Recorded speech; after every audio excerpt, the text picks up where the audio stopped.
El cine de las dictaduras. Hola, y bienvenidos a Historia en celuloide. En esta ocasión, tengo el placer de presentar la película Vlad Tepes, película histórica rumana de 1979, dirigida por Doru Nastase y protagonizada por Stefan Sileanu. La película cuenta la historia de Vlad el Empalador, también conocido como Vlad Drácula, voivoda de Valaquia de mediados del siglo XV, y sus luchas con los turcos otomanos en el campo de batalla y con los boyardos en su corte. La película fue producida por Casa de Film 5, en colaboración con el Ministerio de Defensa Nacional de Rumanía, en los estudios del Centro Nacional de Producción Cinematográfico de Bucarest.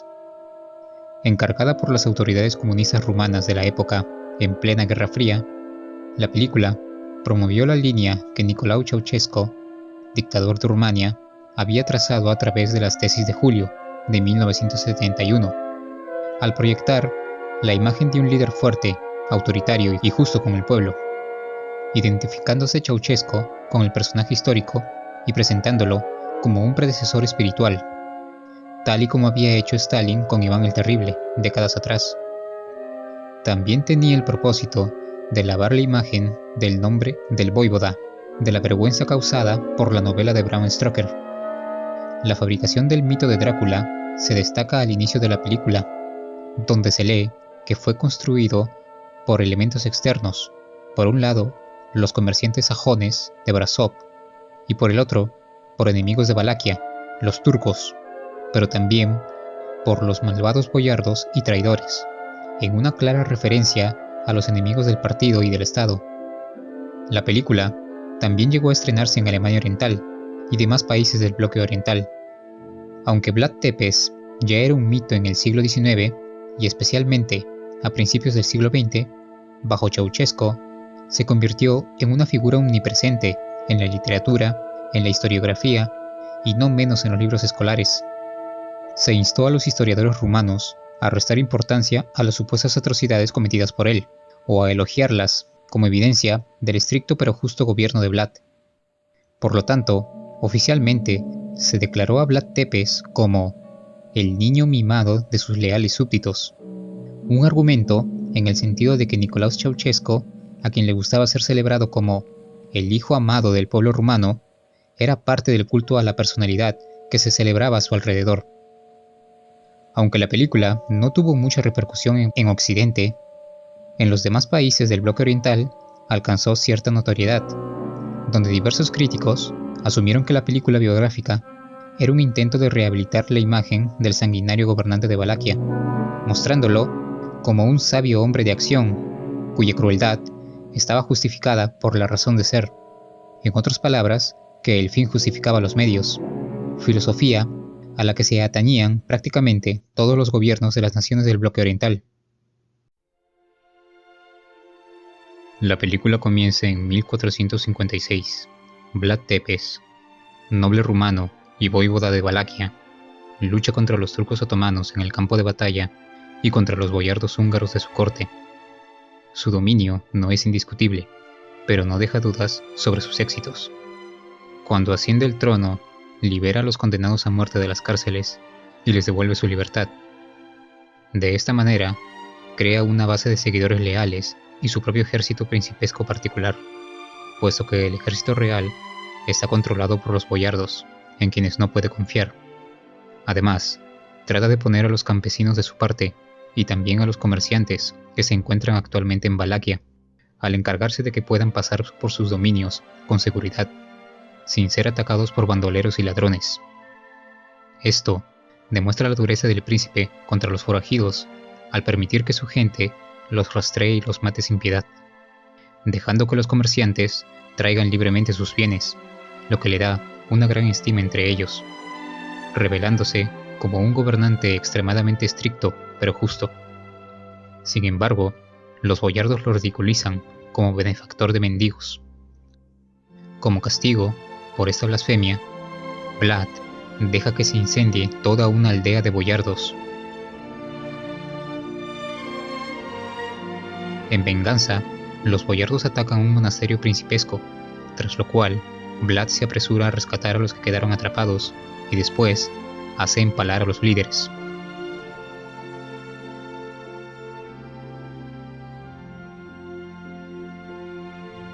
Para tomar medidas contra Vlad, los boyardos persuaden al reino de Hungría para cortar su ruta comercial del Danubio con Transilvania. Inesperadamente, Vlad recibe una oferta de paz del rey, pero los emisarios del príncipe se dejan engañar. El contrato es demasiado unilateral, por lo que Vlad no se siente obligado por él. Mientras tanto, el viejo rey de Hungría muere, y el nuevo gobernante, Matías Corvino, espera que Vlad haga el juramento de lealtad como vasallo, que sin embargo rechaza tajantemente. En el mejor de los casos, está dispuesto a sellar una hermandad de armas, pero no a ser un esclavo. Hasta el día de hoy, Vlad no ha podido liberar a su pueblo de la opresión otomana, por lo que no quiere comprometerse más. El conflicto con los otomanos se prolonga durante 3 años. Yunus Bek, anteriormente un miembro del séquito de Vlad, fue hecho prisionero por el Imperio Otomano hace mucho tiempo. Ahora viene de Constantinopla como enviado del sultán Mehmed II, quien le sugiere a Vlad que ataque a Hungría junto con los otomanos. Pero Vlad se niega a esto, ya que los otomanos se dirijan a Hungría a través de Valaquia.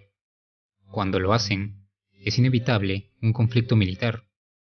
Vlad y su ejército salen victoriosos y continúan expulsando a los enemigos del país hasta el Danubio y hasta el mar en Asia.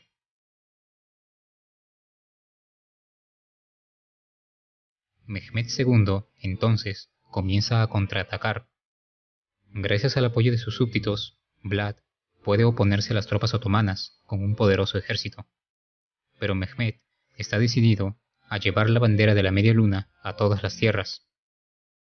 Plenamente consciente de la abrumadora ventaja de los invasores, utiliza tácticas de guerrilla. Las tropas turcas se encuentran en su marcha pueblos quemados, pozos envenenados y bosques de sus compañeros capturados empalados por los soldados de Vlad.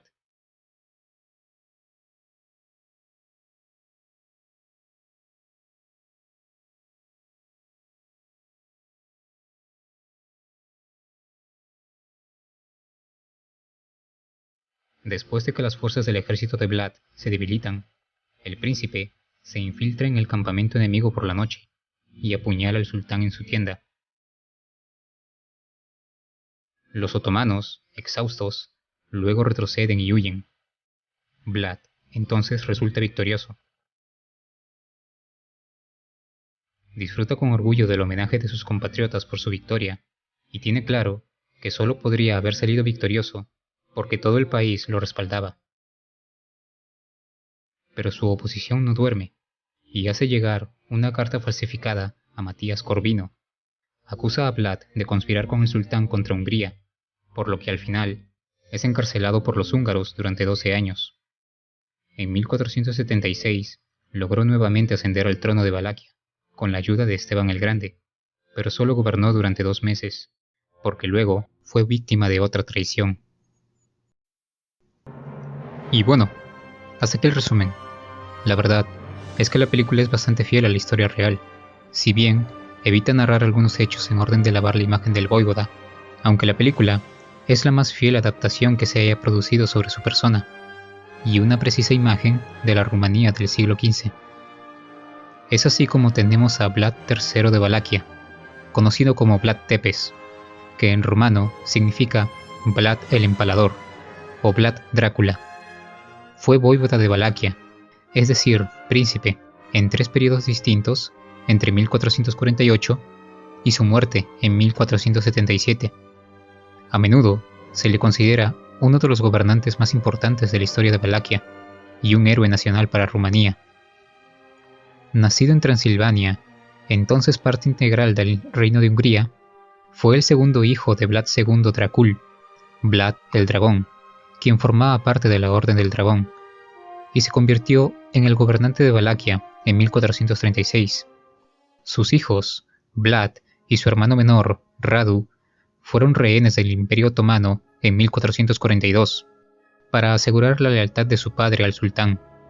Como rehén en el Imperio Otomano desde los 11 años, Vlad y su hermano recibieron una educación de acuerdo a su estatus, ya que el sultán deseaba instalar voivodas que fuesen receptivos a sus intereses, convirtiéndose los hermanos en oficiales en el ejército otomano, aunque Vlad siempre se mostró menos receptivo a las pretensiones otomanas que su hermano, lo que iniciaría una fricción entre ellos.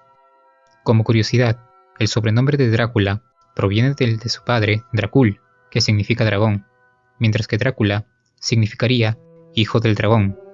Por otro lado, en rumano moderno, Drácula significa literalmente diablo, lo que ha contribuido a su reputación. Posteriormente, el padre y el hermano mayor de Vlad, Mircea, fueron asesinados después de que Juan Hunyadi, gobernador regente de Hungría, invadiera Valaquia en 1447, convirtiéndose Vlad en un potencial pretendiente al trono de Valaquia. Pero Hunyadi instaló al primo segundo de Vlad, Vladislav II, como el nuevo voivoda. Hunyadi lanzó entonces una campaña militar contra los otomanos en el otoño de 1448, y Vladislav lo acompañó, chocando con los otomanos en la gran batalla de Kosovo, la cual resultó en una victoria otomana, y eliminando así cualquier esperanza de salvar lo que quedaba del imperio bizantino. Vlad aprovechó esto e irrumpió en Valaquia con apoyo otomano en octubre, pero Vladislav regresó con los remanentes de su ejército y Vlad buscó refugio en el imperio otomano antes de fin de año. Durante su exilio, Vlad fue a Moldavia en 1449 y más tarde a Hungría.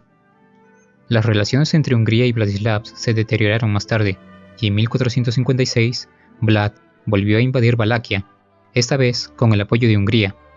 Vladislav murió luchando contra él. Vlad, así, se consolidó como voivoda de Valaquia, y comenzó una purga entre los boyardos valacos para fortalecer su posición. Es aquí cuando comienzan las historias sobre sus atrocidades. Se dice que invitó a todos sus enemigos políticos a un banquete. Una vez que llegaron todos, sus soldados atracaron las puertas y rodearon a todos los nobles que no lo apoyaban. Casi 100 personas fueron empaladas fuera de Targoviste, capital de Valaquia. Entró en conflicto con los sajones de Transilvania también, que apoyaban a sus oponentes, como Basarab la Iota. Vlad prometió que los comerciantes sajones podrían comprar y vender mercancías libremente en Valaquia, a cambio de que los comerciantes valacos recibieran el mismo trato en Transilvania.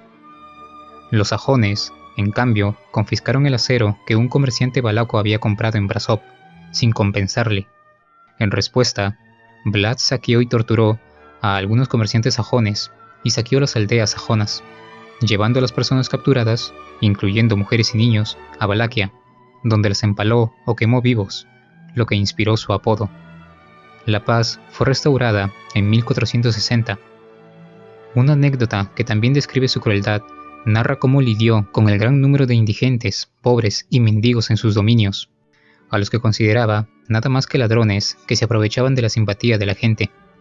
Entonces, reunió a todos los pobres, desamparados y lisiados de Targoviste y los sentó en un gran salón que había construido para la ocasión. Luego, les preparó un delicioso banquete. Una vez que terminaron, cerró las puertas y prendió fuego al pasillo, cosa que cambia fortuitamente el film para propósitos propagandísticos, al reemplazar al pueblo por boyardos traidores. Aunque para entonces pagaba tributo a los otomanos, el sultán otomano Mehmed II, conquistador de Constantinopla, ordenó a Vlad que le rindiera homenaje personalmente, por lo que envió a sus diplomáticos a la corte de Vlad en 1459. Los otomanos tenían la costumbre religiosa de no quitarse el turbante fuera de sus propios hogares, ni siquiera en presencia de un príncipe. Vlad los elogió por adherirse a sus costumbres religiosas. Luego se ofreció a ayudarlos clavándoles esos turbantes en la cabeza con gruesos clavos de hierro, sin escuchar nunca sus solicitudes de tributo. Los otomanos enviaron más diplomáticos después, que el empalador también hizo capturar y empalar. En febrero de 1462 atacó el territorio otomano, invadiendo Bulgaria y masacrando a decenas de miles de turcos y búlgaros. Vlad escribió una carta a un príncipe húngaro sobre lo que había hecho, que decía: «He matado a campesinos, hombres y mujeres, viejos y jóvenes, que vivían en Ombulsisa y Novoselo, donde el Danubio desemboca en el mar. matamos a 23.884 turcos, sin contar a los que quemamos en las casas, ni a los turcos cuyas cabezas fueron cortadas por nuestros soldados. Mehmed lanzó una campaña contra Valaquia en respuesta, para reemplazar a Vlad con su hermano menor, Radu, quien seguía en la corte del sultán.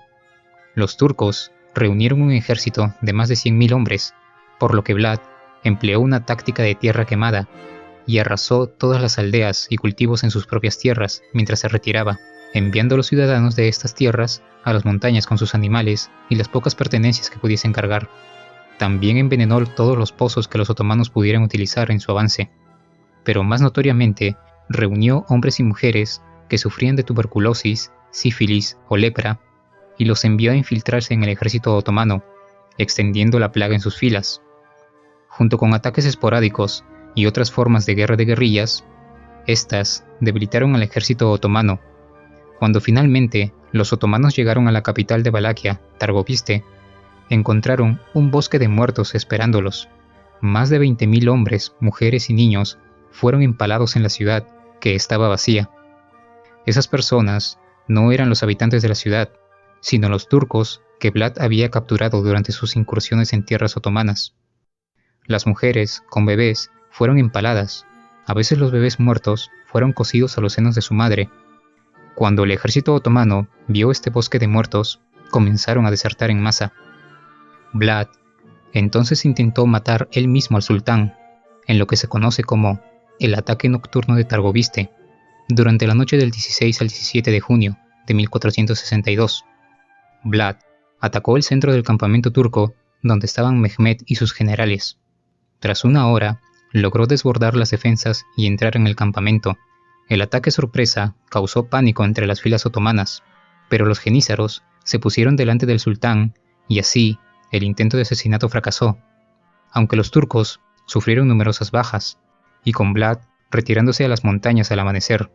El sultán y el principal ejército otomano abandonaron entonces Valaquia, pero a pesar de haber logrado una gran victoria sobre los otomanos, dándole prestigio a Vlad y recibiendo incluso halagos del Papa y el resto de la cristiandad, cada vez más boyardos valacos desertaron a Radu, quien además había prometido privilegios a los mercaderes sajones. Vlad entonces fue a Transilvania para buscar la ayuda de Matías Corvino, rey de Hungría, pero Corvino, por el momento, no quería entrar en guerra con los otomanos, por lo que lo hizo encarcelar. Incluso el Papa llegó a protestar por su encarcelamiento, por lo que Corvino presentó como justificación unas cartas posiblemente falsificadas que mostraban que había planeado una alianza con los otomanos para atacar Hungría. De esta manera, el hermano de Vlad, Radu, pudo convertirse en el nuevo vóivoda de Valaquia. Vlad estuvo cautivo en el castillo de Visegrad en Hungría desde 1463 hasta 1475. Durante este periodo, las anécdotas sobre su crueldad comenzaron a extenderse en Alemania e Italia. Fue liberado a petición de Esteban III de Moldavia en el verano de 1475, según algunas fuentes, solo después de convertirse de la fe ortodoxa al catolicismo. Luchó en el ejército de Corvino contra los otomanos en Bosnia a principios de 1476. Las tropas húngaras y moldavas lo ayudaron a forzar a Basarab Laiota, que había destronado al hermano de Vlad, Radu, a huir de Valaquia en noviembre, asumiendo Vlad el trono de Valaquia por tercera vez, el cual sin embargo no duraría mucho. Basarab regresó con apoyo otomano antes de fin de año. Vlad fue asesinado en batalla antes del 10 de enero de 1477. Algunas fuentes dicen que Vlad fue asesinado por un soldado turco disfrazado en su campo, mientras que otras que fue muerto por sus propios hombres por error al confundirlo con un turco, ya que se sabe que Vlad se disfrazaba de turco él mismo para confundir al enemigo. Se dice que los otomanos cortaron el cadáver de Vlad en pedazos y que su cabeza fue enviada a Mehmed II, colocándose en una pica alta en Constantinopla, siendo el lugar de su sepultura desconocida, aunque con varias iglesias atribuyéndose su lugar de descanso. Hoy en día, la figura y reputación de Vlad Tepes es vista con controversia. En Rumanía, es visto hasta la actualidad como un héroe nacional, considerándolo como un gobernante justo y un tirano realista que castigaba a los criminales y ejecutaba a boyardos antipatrióticos para fortalecer el gobierno central. Durante el despertar nacional rumano, en el siglo XIX, muchos artistas y poetas le dedicaron sus obras, piezas musicales y poemas épicos, catalogándolo como uno de los más grandes gobernantes rumanos, enfatizando su lucha por la independencia de las tierras rumanas, cosa que se vio ensambrecida por las leyendas vampíricas, resultado de la popularidad de la novela de Bram Stoker a finales del siglo XIX y principios del siglo XX, y fomentada aún más por sus adaptaciones cinematográficas hasta nuestros días, cosa que el régimen comunista de Rumanía intentó erradicar aún más que las atrocidades que cometió realmente, siendo actualmente Vlad el Empalador visto por muchos rumanos como una de las personalidades históricas más importantes que han influido para mejor en el destino de los rumanos. Y bueno, hasta aquí el video. Si sabes algo interesante sobre la película o la vida de Vlad Tepes, házmelo saber en los comentarios. Suscríbete a mi canal si aún no lo has hecho, dale like y compártelo si te ha gustado. Esto es Historia en Celuloide y hasta el próximo video.